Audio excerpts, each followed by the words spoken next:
प्यारे दोस्तों, अस्सलामु अलैकुम रहमतुल्लाहि व बरकातहू। हमें राना अमीर मोहम्मद और इस वक्त तरक्की वंडा फीड मिल रहीम यार खान से आपसे मुखातिब हैं।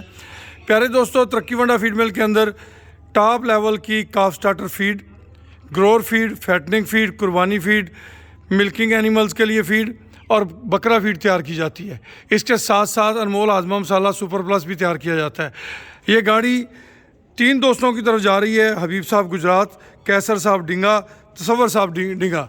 आप भी अगर अपने इलाके में तरक्की वंडा फीड हासिल करना चाहते हैं तो नंबर नोट कर लें 0092-302-634-2222।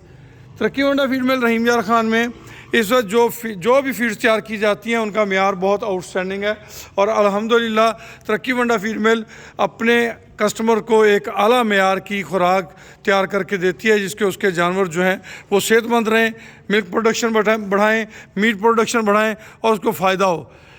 अगर आपने पहले इस्तेमाल किया है तो यकीनन आप दोबारा भी यही इस्तेमाल करना चाहेंगे। अगर आपने पहले इस्तेमाल नहीं किया तो दोबारा से नंबर नोट कर लें 0092-302-634-2222। जज़ाकल्लाह खैर व अहसन अल जज़ा।